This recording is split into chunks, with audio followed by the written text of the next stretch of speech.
by no rescue in sight. Only humans could save us. The emergency beacon screamed through the void of space, its desperate signal bouncing off dead asteroids and empty planets. Commander Zix-Ara of the Galactic Federation vessel, Harmony's Edge, watched the distress indicators flash red across her command console. Her 4 arms worked frantically over the controls while her large, compound eyes tracked multiple data streams. "Status report," she commanded, her voice carrying the authority that had made her one of the youngest commanders in Federation history. The bridge crew of various alien species worked with practiced efficiency, but the tension was thick enough to cut with a plasma blade. Lieutenant Kethmore, a reptilian saurian with scales that shifted color based on his emotional state, looked up from his station. His scales were currently a deep purple, the color of fear. "Commander, we have 17 ships trapped in the gravity well of the rogue planet. The artificial black holes are pulling us deeper every hour." Zix-Ara's mandibles clicked together in frustration. The mission had started so simply. A routine patrol through the neutral zone, checking on mining operations and trade routes. Then the pirates had struck. Not ordinary pirates, but the notorious Void Reapers, a collection of the galaxy's most violent criminals who had somehow gotten their hands on illegal gravitational weapons. The trap had been perfect. As soon as the Federation patrol ships had responded to what appeared to be a distressed cargo vessel, the Void Reapers had activated their gravity bombs. The weapons created artificial black holes that pulled everything nearby into an inescapable prison. The rogue planet, a dead world floating between stars, had become the center of a gravitational nightmare. "Sir?" called out Ensign Polrek from communications, her tentacles dancing over her console with nervous energy. "I'm picking up signals from the other trapped vessels. The cargo ship Lucky Strike reports their life support will fail in 18 hours. The research vessel Deep Thought says their hull is cracking under the gravitational stress." The commander's primary arms gripped her command chair while her secondary arms continued working the controls. 17 ships, over 3,000 beings from dozens of different species, all trapped and slowly being pulled toward certain death. The Federation's most advanced vessels, with all their technology and firepower, were helpless against the artificial gravity well. "What about the Void Reapers?" Zix-Ara asked. "They're maintaining position just outside the gravity field," reported Lieutenant Kethmore, his scales now shifting to an angry red. "They're waiting for us to be crushed, then they'll salvage what's left of our ships and cargo." Zix-Ara studied the tactical display. The pirates had chosen their ambush site well. This section of space was far from any Federation strongholds or patrol routes. Even if they managed to get a distress signal past the gravity field's interference, the nearest Federation fleet was weeks away. By then, there would be nothing left but debris and corpses. "Commander," Ensign Polrek's voice carried a strange note, "I'm detecting something odd. There's a small ship approaching the gravity field from the far side of the rogue planet." "Void Reaper reinforcements?" asked Kethmore. "Negative, sir. The signature is strange.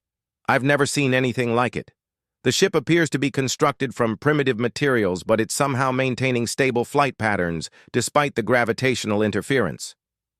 Zix-Ara's eyes focused on the new contact. "Put it on screen." The main viewer shifted to show a distant view of the approaching vessel. Even at maximum magnification, it was difficult to make out details, but what they could see was puzzling. The ship was roughly cylindrical, with what appeared to be chemical thruster exhausts and primitive sensor arrays. It looked like something from the early spacefaring days of most civilizations. "Are there any inhabited systems in this region?" the commander asked. "None listed in our databases," replied Lieutenant Kethmore. "Wait. There is one system about 40 light-years from here. It's marked as under development, with a classification of primitive species, no contact authorized." "You don't think—" "The humans," whispered Ensign Polrek. The bridge fell silent. Everyone in the Federation had heard stories about the humans. They were a species that had been discovered only recently, still confined to their home system and just beginning to experiment with faster-than-light travel. The Federation's first contact protocols required waiting until a species developed reliable interstellar travel before making contact. Humans were still decades away from meeting that threshold.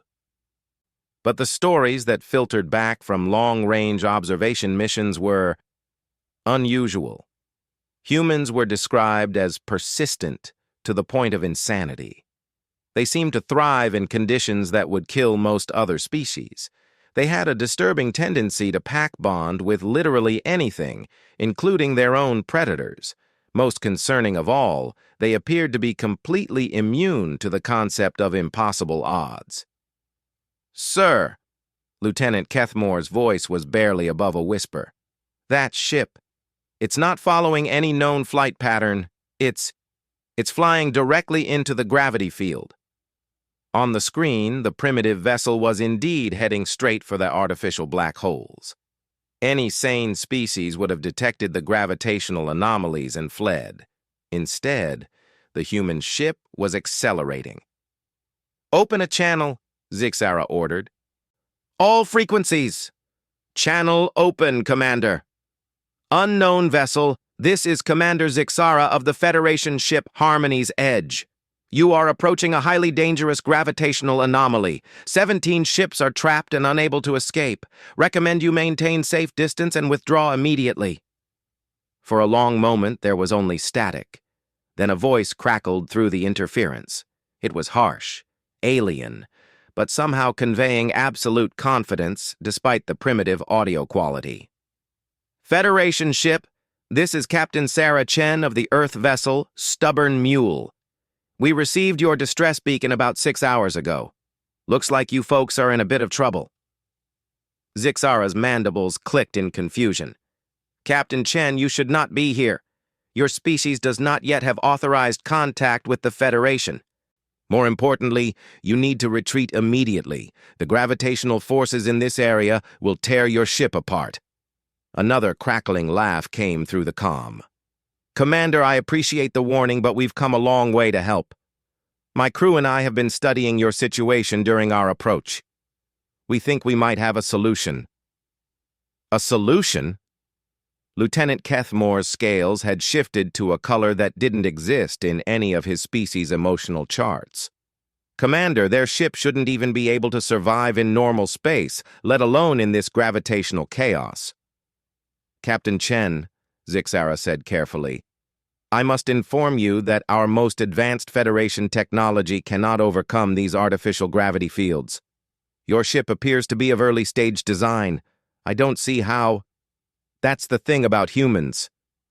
"Commander," Captain Chen's voice cut through the static, "we don't really believe in impossible. My chief engineer is looking at your problem, and she's got some interesting ideas. See, we've been dealing with impossible situations for our entire evolutionary history. It's kind of our specialty." On the tactical display, the human ship was now moving in patterns that defied physics. It was using the gravitational forces like a surfer riding waves, somehow maintaining control where Federation vessels had been helplessly pulled in. "Sir," Ensign Polrek's tentacles were quivering with excitement. "I'm reading massive energy buildups in their engines. They're doing something to their power systems." "Captain Chen," Zixara tried again, "even if you have a plan, you cannot possibly rescue 17 ships with a single primitive vessel." The response came back immediately, and Zixara could hear the grin in the human's voice. "Commander, you're thinking like someone who's never met a human before. We didn't bring one ship." Suddenly, sensor alarms began blaring across the bridge. Dozens of new contacts were appearing on long-range sensors, all approaching from different vectors. Ships of various designs, all bearing the same primitive signatures as the first vessel. "How many?" whispered Lieutenant Kethmore. Ensign Polrek's voice was filled with awe. 47 ships and counting, sir. They're coming from everywhere." Captain Chen's voice crackled through the comm again. "Commander, meet the first volunteer fleet of Earth. When your distress beacon reached our system, every captain with a working ship volunteered for the rescue mission. We've got cargo haulers, passenger liners, mining vessels, research ships, and even a few old military prototypes that shouldn't be flying but somehow still are. Zixara stared at the tactical display in disbelief. The human ships were moving through space like a coordinated swarm, each vessel taking a different approach to the gravity field. They were flying in patterns that no Federation tactician would even consider attempting. "This is insane," muttered Lieutenant Kethmore. "Captain Chen," Zixara said, "even with 47 ships, I don't understand how you plan to overcome the gravitational forces. Our ships are being pulled deeper every hour." "Well, Commander," came the reply, "that's where things get interesting. See, humans have this really annoying habit of refusing to accept defeat. My engineer, that's Chief Ramirez, and you'll love her when you meet her. She figured out something your computers might have missed." "Which is?" "The Void Reapers made a mistake when they set up this trap. They're using artificial gravity generators, which means they need a massive amount of power. Power that has to come from somewhere." On the screen, some of the human ships were breaking off from the main group, heading away from the gravity field toward the pirate vessels lurking in the distance. "Captain Chen, those ships will be destroyed if they engage the Void Reapers directly." "Oh, we're not planning to engage them directly, Commander. We're going to do something they'll never expect." "Which is?" "We're going to ask them nicely to turn off their gravity weapons." Zixara's 4 arms froze over her controls. "I'm sorry. What?" "Well, first we're going to introduce ourselves. Humans are very big on proper introductions. Then we're going to explain why their current behavior is unacceptable. And then, if they're not feeling cooperative, we're going to show them what happens when you threaten ships full of people that humans have decided to help." The confidence in the human captain's voice was absolutely terrifying. On the tactical display, the Earth vessels were moving into positions that looked random but somehow felt purposeful. "Commander," Lieutenant Kethmore said quietly, "I'm reading massive energy signatures from all the human ships. They're all powering up weapon systems." "Weapons?" Zixara asked. "What kind of weapons could a primitive species possibly have that would threaten the Void Reapers?" Captain Chen's voice came through the comm one more time, and now there was something deadly serious in her tone. "Commander, you're about to learn something that every human child knows by the time they can walk. The Paken. No rescue in sight. Only humans could save us." Captain Sarah Chen watched the tactical display with the calm intensity that had earned her command of the stubborn mule. Around her, the bridge crew worked with the efficient chaos that characterized human operations under pressure.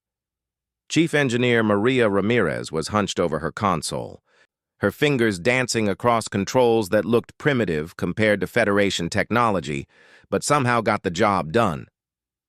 "Talk to me, Maria," Sarah said. "What are we looking at?" "It's beautiful, in a twisted sort of way," Ramirez replied, not looking up from her calculations. "The pirates set up 3 gravity generators in a triangular formation around the rogue planet. Each generator is creating a localized black hole effect that feeds into the others. Very elegant, very deadly. And very expensive," added Lieutenant Commander Jake Morrison from the communications station. "I'm reading massive power signatures from those generators. They'd need at least 6 fusion reactors to maintain this field." Sarah nodded. "Which means they've got a lot of eggs in one basket." "What about the ships?" 47 Earth vessels now in position, reported Navigation Officer Yuki Tanaka. The Iron Will and Never Surrender are moving toward the pirate fleet. The mining ships are positioning near the gravity generators. And the medical ships? Mercy Run and Second Chance are standing by with emergency teams. Dr. Patterson says she's ready for mass casualties. Tanaka paused. "Captain, the Federation ships, they're in bad shape. 3 vessels show critical hull stress, and 5 more are reporting life support failures." Sarah's jaw tightened. When Earth's deep space monitoring stations had picked up the alien distress signal, the response had been immediate and overwhelming.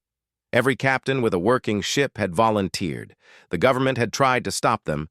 Citing first contact protocols and the danger to human lives, the captains had ignored the government. "Maria, tell me you have good news."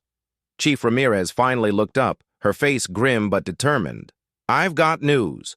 Whether it's good depends on how crazy you're feeling today. I flew 40 light years to rescue aliens I've never met from pirates using weapons that shouldn't exist. How crazy do you think I'm feeling?" Ramirez grinned. "Crazy enough. Here's the situation. The gravity generators are creating a stable field by balancing their output against each other. If we can disrupt even one generator, the whole system will collapse.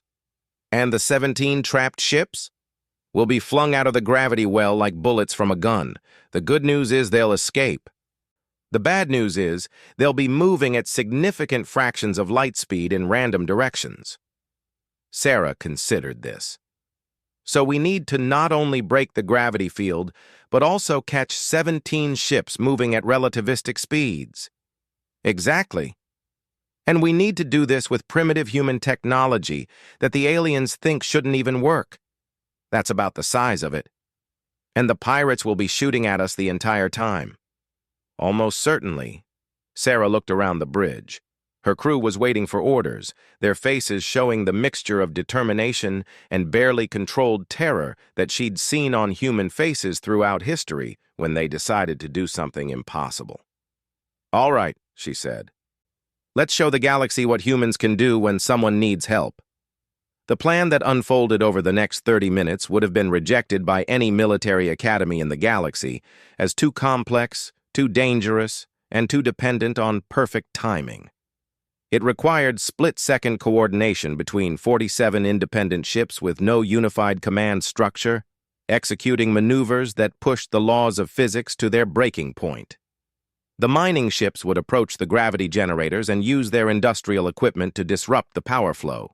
The cargo haulers would position themselves to catch the escaping Federation vessels. The passenger liners would provide emergency medical support, and the few military vessels would deal with the Void Reapers. "Captain," Lieutenant Commander Morrison said, "I'm getting signals from the pirate fleet. They're laughing." "Laughing?" "Their communications are full of references to primitive apes and easy targets. They seem to think this is going to be a slaughter." Sarah's smile was predatory. "How wonderful. They're underestimating us. Maria, are the mining ships ready?" "Rockbiter and Deep Drill report ready for operation. They've rigged their mining lasers for maximum penetration." "Cargo ships?" "All positioned. Captain Rodriguez on the heavy lifter says his magnetic grapples are ready to catch anything we throw at him." "Medical teams?" "Standing by." "And our military escort?" Navigation Officer Tanaka's voice was grim. "Captain Williams on the Terra's Fury reports weapons armed and ready. The old girl might be 50 years out of date, but she's spoiling for a fight." Sarah took a deep breath. "All ships, this is Captain Chen. Execute Operation Impossible." The first phase began with the mining ships accelerating toward the gravity generators. The Rockbiter, normally used for asteroid mining, approached the nearest generator with its industrial cutting lasers charging. Behind it, the Deep Drill maneuvered into position near the second generator. "Pirate vessels are responding," Morrison reported. "They're moving to intercept our mining ships." "Right on schedule. Military vessels, you're clear to engage." The Terra's Fury and 3 other military ships broke formation and headed straight for the Void Reaper fleet. The pirates outnumbered them 3-1 and had superior technology, but they had never faced human military doctrine before.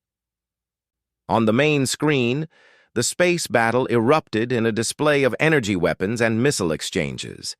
The human ships moved like nothing the pirates had ever encountered, using random pattern generators and unpredictable maneuvers that made targeting nearly impossible. "Mining ships are approaching their targets," Ramirez reported. "Power readings from the gravity generators are fluctuating." "Federation ships?" "Still trapped, but the gravitational field is showing instabilities.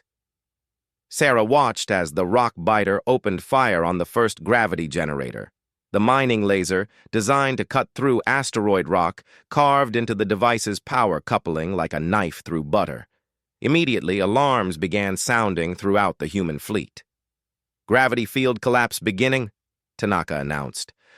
"Federation ships are starting to move." The 17 trapped vessels suddenly lurched as the gravitational forces holding them shifted. Some began spinning wildly as they were flung free of the gravity well. Others tumbled end over end as competing forces tore at their hulls. "Cargo ships, move," Sarah commanded. The human cargo vessels leaped into action with a precision that would have impressed any naval academy. The heavy lifter intercepted a spinning Federation cruiser, using magnetic grapples and tractor beams to slowly bring the ship under control. The long haul caught 2 smaller vessels that had been flung in the same direction, but the operation was far from over. The Void Reapers, realizing their trap was being dismantled, began a desperate assault on the human fleet.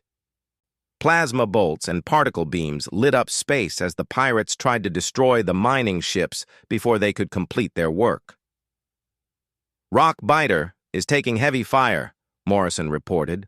"Hull breaches on decks 3 and 4. Medical ships. Move to assist. Deep drill. How's your approach?" "Almost in position, Captain. Give me 30 more seconds."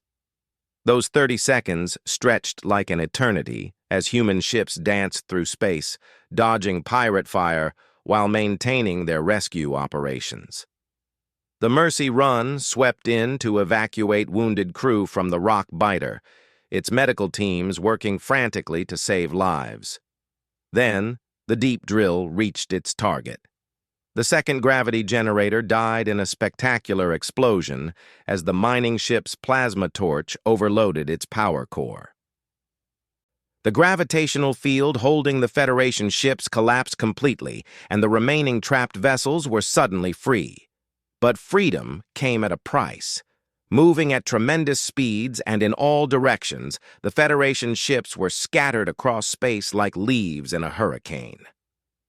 "All cargo ships, emergency catch protocols," Sarah ordered. "We can't lose anyone now." What followed was the most complex rescue operation in human history. 47 human ships worked together to intercept 17 alien vessels moving at impossible speeds. The cargo haulers used every trick they knew, from magnetic grapples to emergency force fields, to safely capture the fleeing ships. "Harmony's edge secured," reported the heavy lifter. "Research vessel caught and stabilized," called the long haul. One by one, the Federation ships were brought under control and guided to safety. But the Void Reapers weren't finished. Enraged by the loss of their trap, they launched a final assault on the human fleet. 23 pirate ships converging on our position," Morrison announced. "They're going for a ramming attack." Sarah's response was immediate. "All ships, dispersal pattern Omega. Make them work for it." The human fleet scattered like a school of fish, each ship heading in a different direction. The pirates, expecting a coordinated defense, found themselves chasing targets that seemed to move with random, unpredictable patterns. "Captain," Ramirez said quietly, "the Federation ships are asking how they can help." Sarah smiled. "Tell them to just watch and learn. They're about to see why humans don't believe in impossible odds." The space battle that followed would be studied in military academies for generations. Human ships, outnumbered and outgunned, used tactics that violated every known rule of space combat. They flew in formation, one mom, no rescue in sight. Only humans could save us. 3 hours after the last Void Reaper ship had fled into deep space, Commander Zixara found herself aboard the human vessel, Stubborn Mule. The invitation had been unexpected, as had almost everything about the humans since their arrival. Now, walking through corridors that seemed to be held together with determination and spare parts, she was beginning to understand why the galaxy's intelligence reports on this species were so contradictory. "Mind your head there, Commander," said Captain Chen. ducking under a low-hanging pipe that looked like it had been installed by someone who didn't believe in proper measurements. The mule was built for function, not comfort. Zixara's four arms automatically adjusted to navigate the cramped passageway. "Captain, I must ask, how old is this vessel?" "The hull was laid down 47 years ago," Chen replied cheerfully. "She's been through 3 different engine refits, 2 complete electronics overhauls, and 1 unfortunate incident with a solar flare that melted most of Deck 5.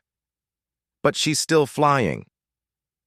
They entered what appeared to be the ship's engineering section, where Chief Ramirez was surrounded by displays showing incomprehensible technical readouts.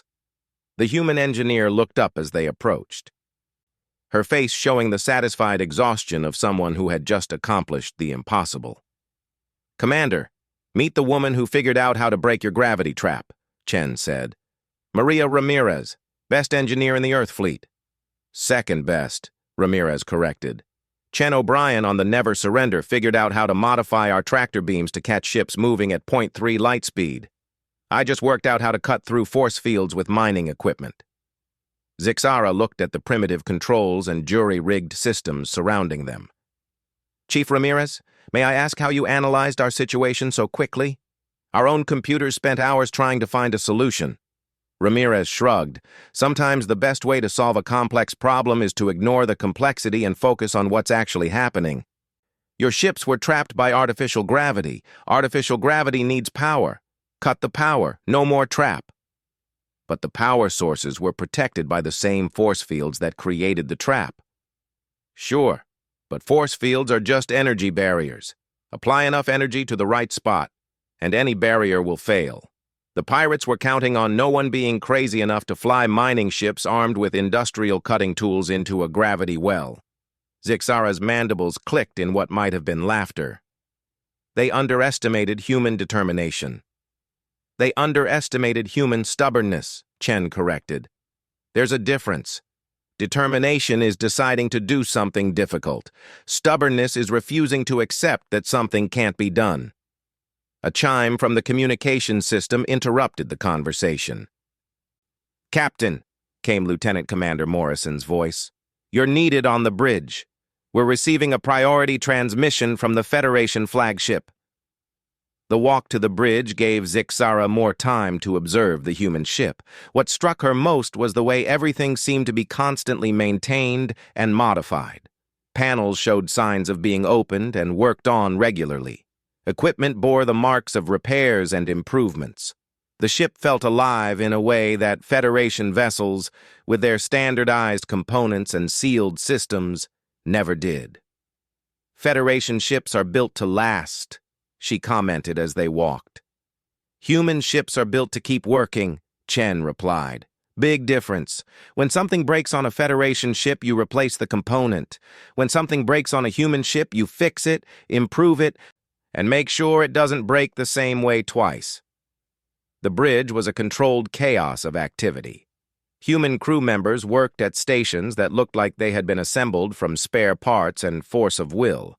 Multiple conversations were happening simultaneously as the crew coordinated rescue operations with the other human ships.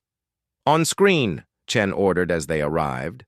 The main viewer flickered to life, showing the image of a being that Zixara recognized immediately.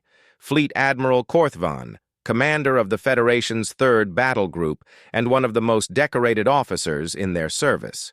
His distinctive crystalline features were arranged in an expression of barely controlled amazement. "Captain Chen," the Admiral said, his voice carrying across space with perfect clarity despite the primitive human communication equipment. "I am Fleet Admiral Korthvan. I understand that you and your fleet have just accomplished something that our best tacticians deemed impossible." Chen straightened slightly but maintained her casual posture. "Admiral, we just did what needed doing.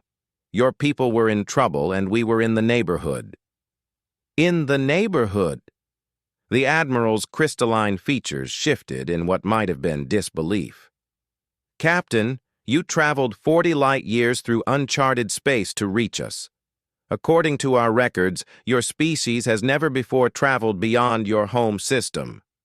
Well, Chen said with a grin, there's a first time for everything. Admiral Korthvan was quiet for a moment, studying the human captain through the view screen. Captain Chen, I have been in communication with the Galactic Federation Council. Your actions today have created a complicated situation. How so, Admiral? First contact protocols exist for good reasons. New species are typically observed for decades before formal contact is established.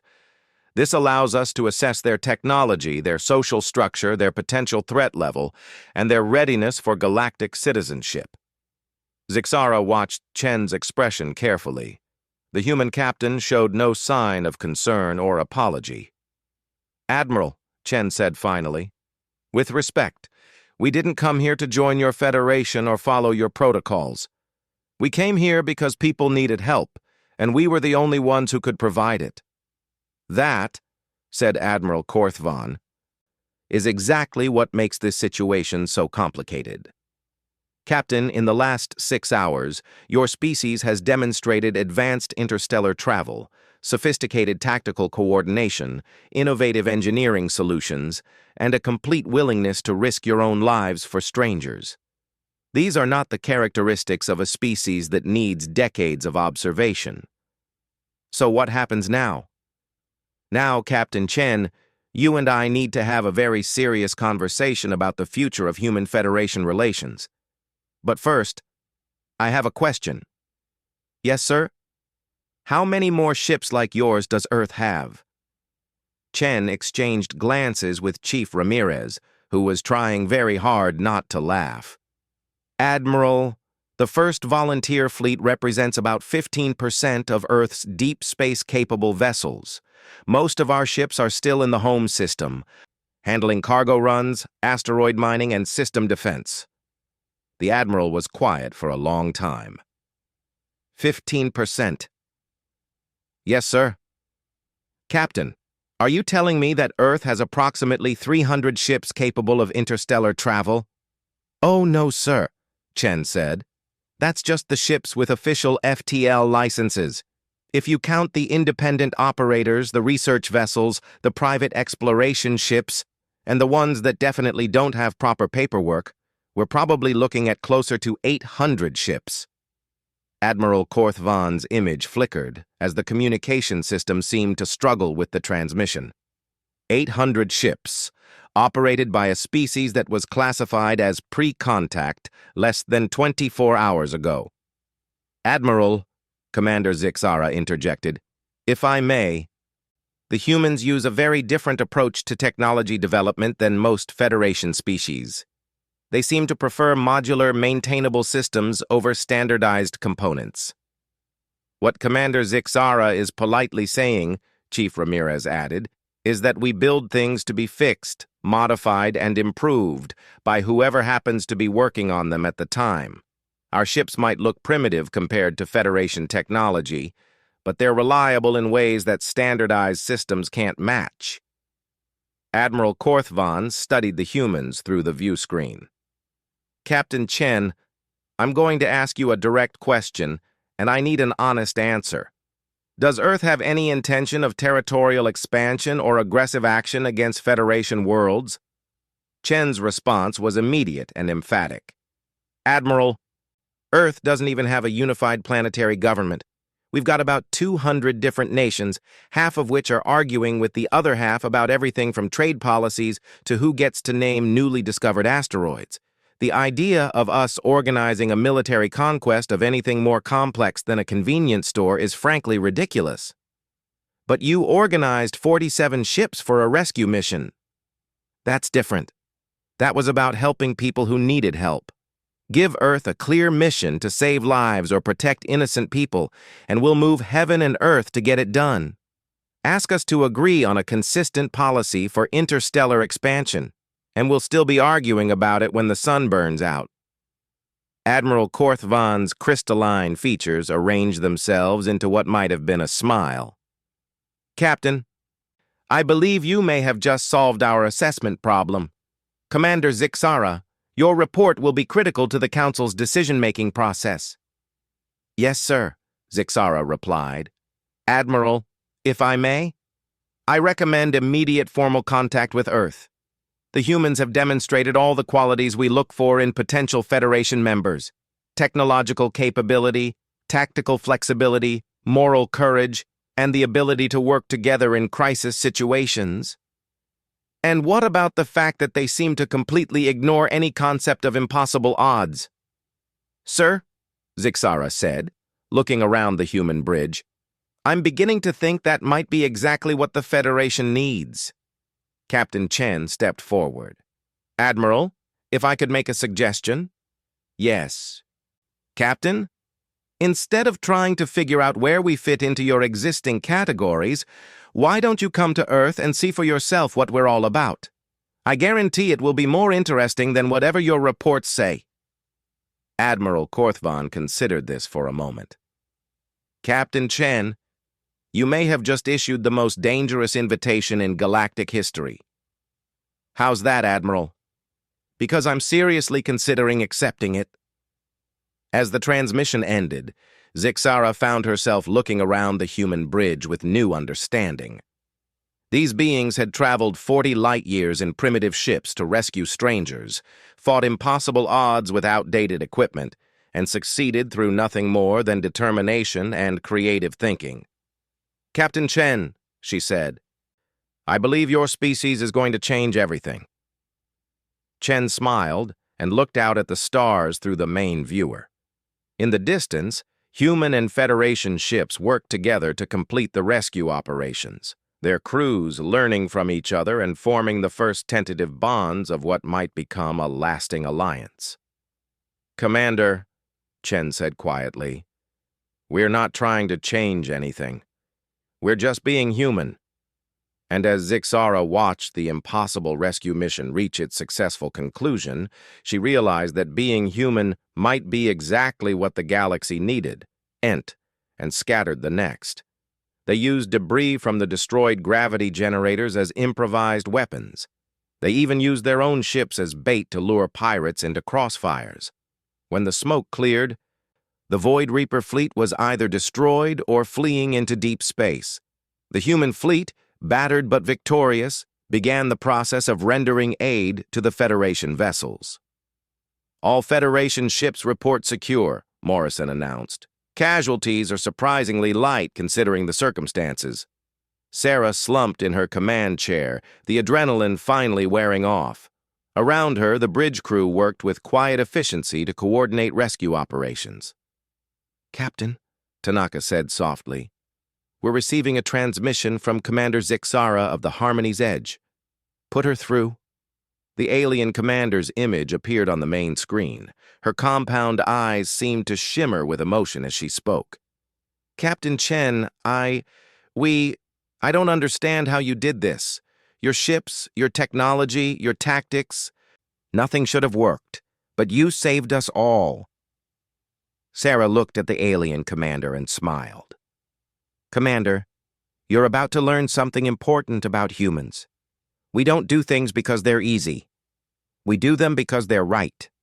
Are only two things in this universe that are truly unlimited: the stupidity of those who prey on the innocent and the lengths humans will go to protect people who need help. The first human ship reached the edge of the gravity field, and instead of being pulled in like every other vessel, it seemed to dance along the gravitational currents. Behind it, 46 more ships moved into formation. Captain Chen, Zixara said, good luck. Commander, came the reply, luck is what other species need. Humans make their own.